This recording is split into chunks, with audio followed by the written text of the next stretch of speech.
Remember you struck me out of that series too. Highlight of my career, by the way. That. Striking out Cal Raleigh.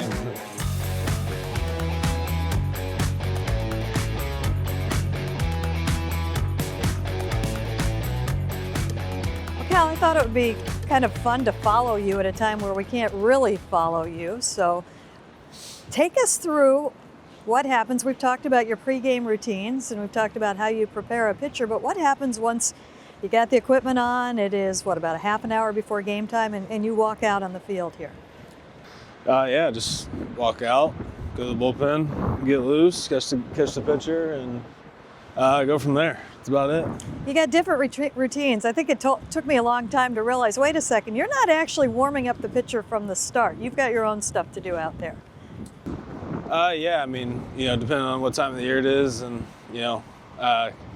put some balls in the machine, catch them, block them, footwork, and throw, stretch, and then warm up the pitcher. So. And depending who the starter is, sometimes they'll play a long toss, and sometimes they all have a little bit different things. Woo will throw the football. Yeah. What happens with them when they come out? They have like just their normal kind of routine that they. Yeah, I mean, they just do their routine, stretch, get loose, throw balls, plyo balls, and then whatever, and they usually play catch with one of our bullpen catchers. And Champ is kind of the champ of the bullpen. He's the long toss guy, do I understand? Every guy's different. So Champ throws with Woo, Logan, and Woody throws with George, our pitching coach, and then Luis throws with Fleming. Okay. And then who's our fifth? Bryce. Bryce throws with Woody as well. Okay. So Woody's got 2 guys, Champ has 2 guys, and Fleming has 1 guy. So 3 different. Who's got the most unique routine? Most unique routine. I mean, Bryce definitely has the furthest long toss routine. Mm-hmm. So he definitely throws really, he gets way out there. Takes a lot longer than everybody else.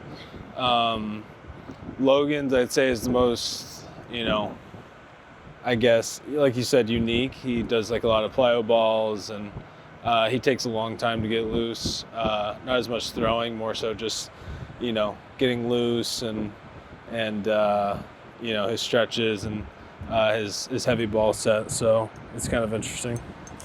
How locked in are they when they're doing that? How approachable are they to you? I mean, obviously you have to talk to them, but what do you see in them from the time that they hit walk into the clubhouse to when they get out here to start getting ready? I mean, I just let them do their thing. I don't get in their way. It's game time, so you got to have that kind of switch. When you come out on the field, and as the time's ticking down. It's time to get ready. So you don't really want to mess with anybody, or just let them do their thing, get loose, and go from there. Let's head to the bullpen a little bit, and this is where the work really gets underway in earnest as far as getting ready. What do you look for when a starter's throwing to you in the bullpen before a start? I don't really look for anything. I've just learned over time that there's no, you can throw the best bullpen in the world and you can go out and stink, and then you can throw the worst bullpen in the world and go out and be great that day. So I don't put a lot of stock into it. It's kind of like BP. If they throw the ball, great, awesome, then keep doing it. If you throw it bad, then be better.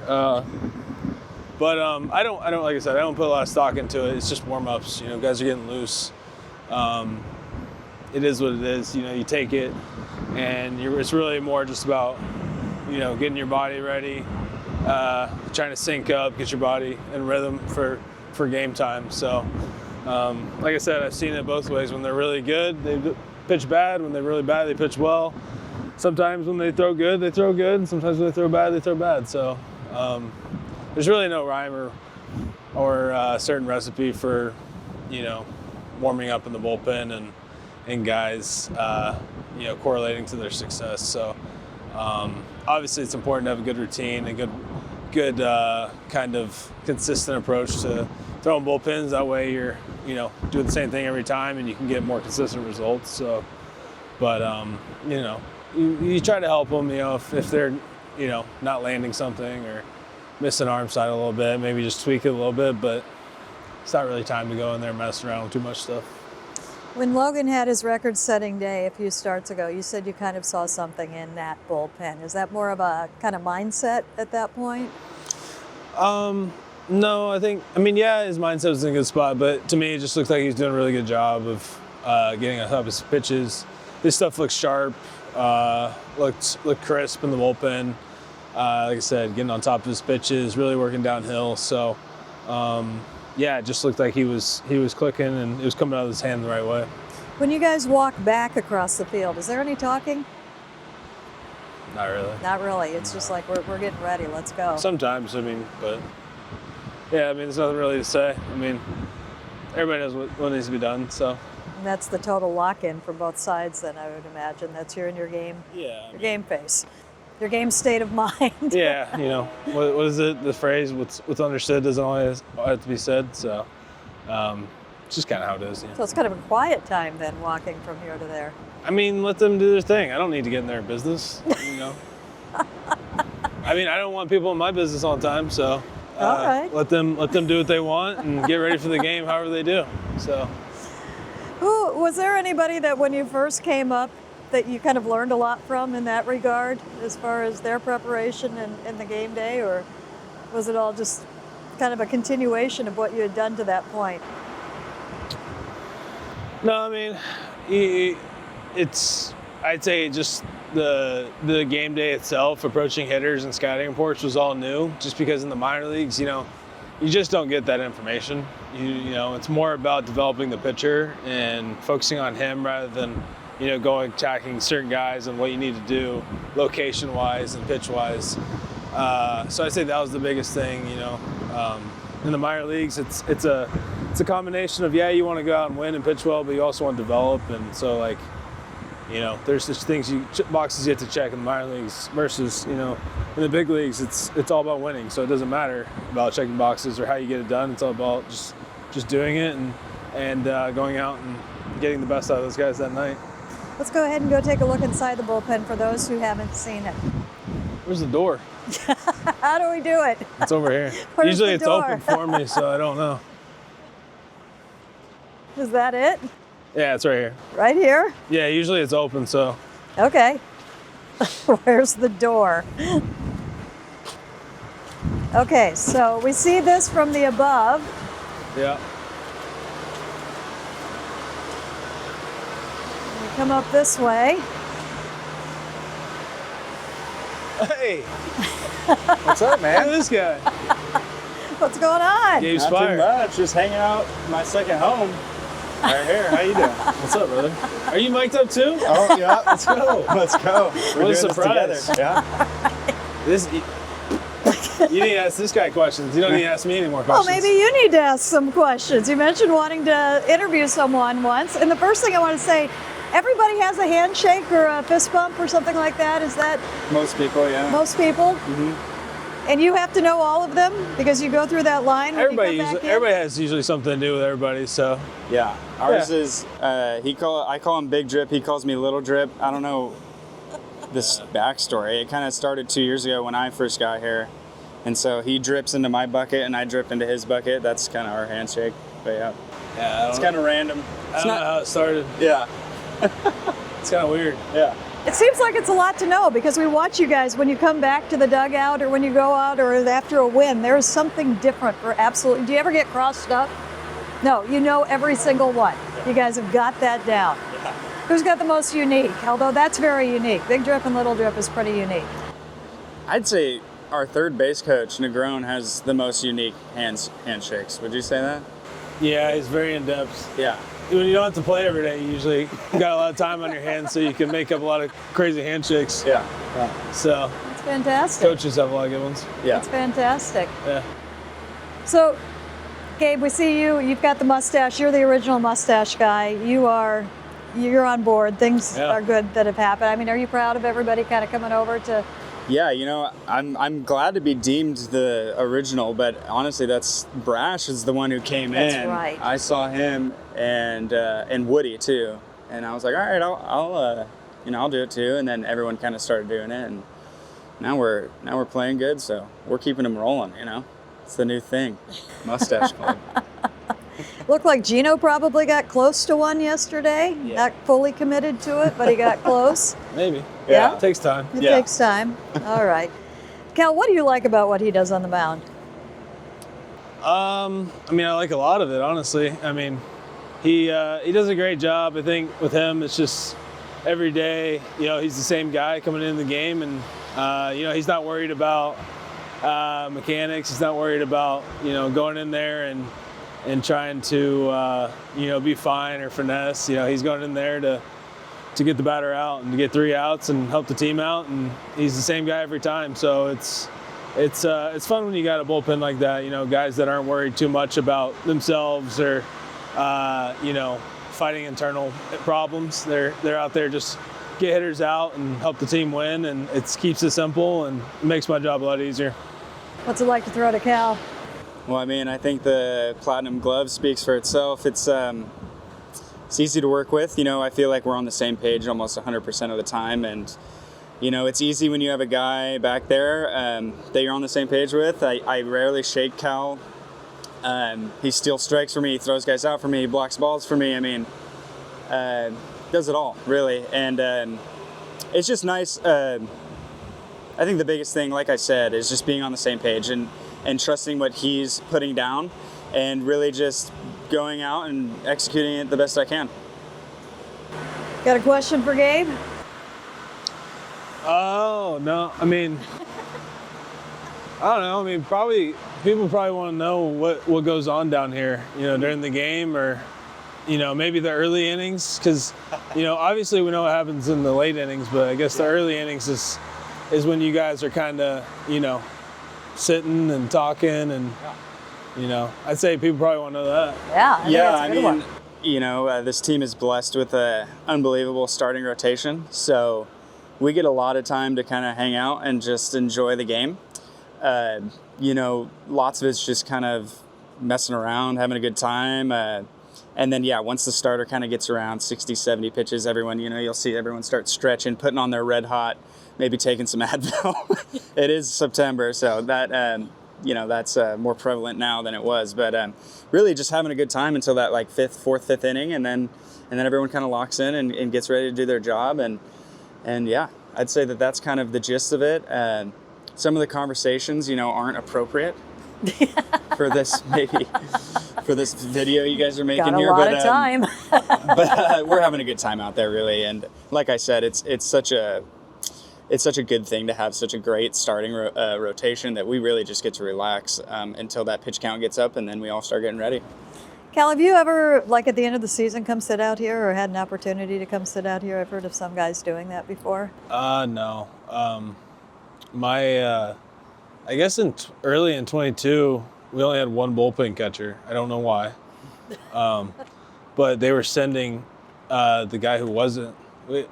At the time, I believe it was me and LT, maybe Murph was here too. They were sending whoever wasn't catching down here to bullpen to catch, which I've never seen before. It was very something you'd see in the minor leagues. So you were a part-time bullpen catcher in 22? In 22, I was a part-time bullpen catcher early in the year. And I remember coming down. I had to come down here mid-game with all my gear. And I remember one time specifically we were playing the Royals, and I had 4 drunk guys just wearing me out over there, talking about me hitting 069 or something, and saying, just wearing me out. It was brutal. You were actually I remember you were on the Royals. It was that same series. Oh, really? Yeah, they were wearing me out, there. and I remember you struck me out of that series too. But I've been down here a little bit. Highlight of my career, by the way. That Striking out Cal Raleigh. So it's crazy. Either of you remember the sequence? I remember I got him on a back foot slider. I think 3-2 slider. Yeah, I think I was throwing fastballs and he kept fouling them off, and then I got him with a slider. Yeah, it was a good one. It was a good pitch. 2-2 slider, got me. I thought I was going to get a heater. I was way out in front. It was definitely a chase. I chased it too, so it's a good pitch. Who has a better memory of these? I mean, I hear hitters talk about at bats, and I hear pitchers talk about, people they faced weeks and years ago, and they can recall anything from the last game. He was good. I remember when I first got here in spring training in 23, I went to introduce myself to Cal, and he's like, first thing he said to me is, "You struck me out." Like he remembered it immediately. I remember I didn't want to bring it up, but he brought it up right away. So, but yeah, I mean, for me, the big name guys, you remember, for me, but yeah. Yeah, you don't forget. I mean, Yeah. There's, baseball players have, they don't forget things. So you usually remember guys you have success against, guys you don't. So it sticks out in your head. Yeah. So the Kansas City series will be interesting for both of you. You've been back a couple times, but Yeah. you go back, and then Sal Perez is going to be there, and you gonna have a word with him, or are you gonna? I mean, I love talking to Salvi. So he's a nice guy. He got to play with him, so it's pretty cool. Yeah. I'm sure I'll have we'll get to talk a little bit. Obviously broke his record, which was pretty cool. He's a great player, so Yeah. anytime you get a chance to talk to somebody who's really good at what they do is always fun. Did you take something from him, or was there anything that you wanted to know when you talked to him the first time specifically? I think I remember in 21 just kind of asking like what he does in the off season. I think there was a pause in the action or something. So, what he does in the off season, how he takes care of his body, things like that you try to talk to certain guys because, he's obviously a catcher, somebody that I want to be like, I want to play a lot. I want to be like him, have a long career. So, he's a prime example of somebody, you want to try to model your game after, and you want to, try to be like him, multiple Gold Gloves, World Series champion, Silver Slugger. So he's kind of done it all, and it's cool to pick those guys' brains. What'd you see from him? Salvi is amazing. Great leader, great catcher, great hitter. I was there for his 48th that he ended up with breaking the record, and I'm almost positive he's going to give you a congrats. He's such a good guy, and he's fun to watch. All right, if you had to sit back here for 9 innings, who would you want to sit next to, and you can't pick Gabe? Oh boy.